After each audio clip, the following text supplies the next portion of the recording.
काम करते हैं, खेल वगैरह दिखाते हैं, जो काम से मन करता है वो काम करते हैं। हालेलुया। लेकिन परमेश्वर के वचन को सुनो, परमेश्वर के वचन को सुनो। प्रभु के दास को बहुत आदर किया, बहुत आदर, बहुत मान सम्मान करते हैं। कई बार अपनी नगर के अंदर में ना भविष्यवक्ता सम्मान नहीं पाता। ये बाइबल कहती है गांव का कितना भी अच्छा टीचर हो जाए, गांव का कितना भी अच्छा पास्टर हो जाए, लेकिन वो जो है लोग ये समझते हैं ये तो हमारे गांव का ही है, फलाना का बेटा तो है। हालेलुया। लेकिन वही व्यक्ति का बाहर में जाता है तो कोई भी अन्य जाति अन्य समाज के लोग उसे साक्षात प्रभु मान करके प्रभु के दास को पैर होने के लिए तैयार है।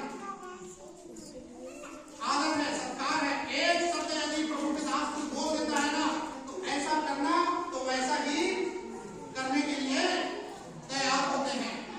मैंने तो कहा तुम्हारे धन के ऊपर में, तुम्हारे धन के ऊपर में श्राप है, जो है कुछ आत्माओं की नजर तुम्हारे धन के ऊपर में है, क्योंकि पूरा परिवार अच्छे कमाते थे, अच्छे घर बनाए, आगे बढ़ने लगे और उसी को देख करके दुष्ट आत्मा को शैतान को जलन हुआ।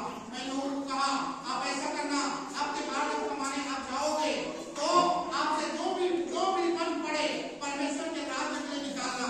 दसवंश के विषय में मैंने इस परिवार को बातचीत नहीं किया, दसवंश के विषय में नहीं, लेकिन मैंने केवल इतना कहा जो आपसे बन पड़े, जो आपसे बन पड़े, आपके कमाई में से 2 रुपया हो 4 रुपया हो जो है आप एक वर्ष में रख देना। ठीक है, तो मोबाइल के माध्यम से जो है लोग नहीं जानते कि जो है कैसे जो है ट्रांसफर करना है, तो वर्ष में रख देना।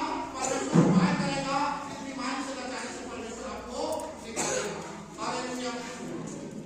आज तक एक परिवार आए, मैंने प्रभु दास दिनेश मतलब भाषी को बताया और एक को बताया, साल भर वो 6 महीना 7 महीने वो बाहर में रहे और बाहर में रह करके जो भी काम जो है करवाए, जो भी मुक्ति दान जो भी निकाले थे वो पूरा मुक्ति दान जो है उतना दिन का मुक्ति दान अपने पेट में रखते थे।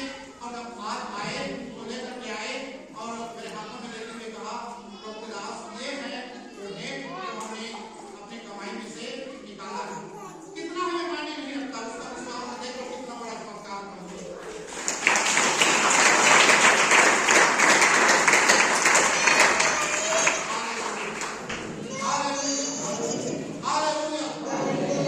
जब हम दुनिया के राज्य शैतान के राज्य में होंगे, श्राप के लिए खर्च करोगे पैसा, जुआ के लिए खर्च करोगे पैसा, नाना प्रकार के गंदगी के लिए पैसा करोगे, तो तुम किसके पास जा रहे हो? अपने धन दौलत को लेकर के तुम शैतान के हाथ में लेकर के जा रहे हो। अपने धन दौलत को पूरे काम के लिए खर्चा करोगे तो शैतान के हाथ में अपनी कमाई को दे रहे हो और वो तुम्हारे जीवन में जरूर राज करेगा, तुम्हारे परिवार में जरूर राज करेगा। लेकिन यदि उसी पैसे को निकाल करके परमेश्वर के राज्य के लिए डालोगे तो परमेश्वर की महिमा आप अपने परिवार के अंदर देखने पाओगे। Hallelujah, hallelujah, hallelujah, hallelujah, hallelujah. कौन रुकेगा इनको गवाही देने से? ये जब तक इनकी सांसें हैं चिल्ला चिल्ला करके हर जगह पर अपने समाज के अंदर, अपने गांव के अंदर, अपने नगर के अंदर जब ये खड़ा होगी गवाही देने की नहीं देगी। हालेलुया।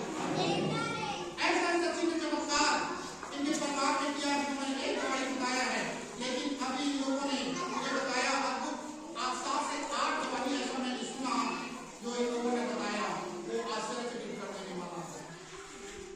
और अब कौन प्रार्थना करते हैं मालूम है?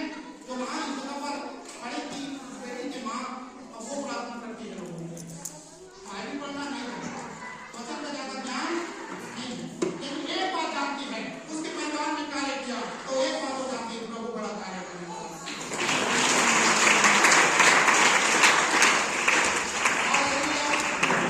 विश्वास में मजबूत बन गई, क्योंकि अपने बेटी के जीवन में कार्य देखा है तो विश्वास में भी मजबूत बनेगी। और उसी इसके नाम से जिस यीशु नासरी ने उसके बेटी को चंगा किया, दूसरे के लिए जब भी प्रार्थना करवाने के लिए। हालेलुया।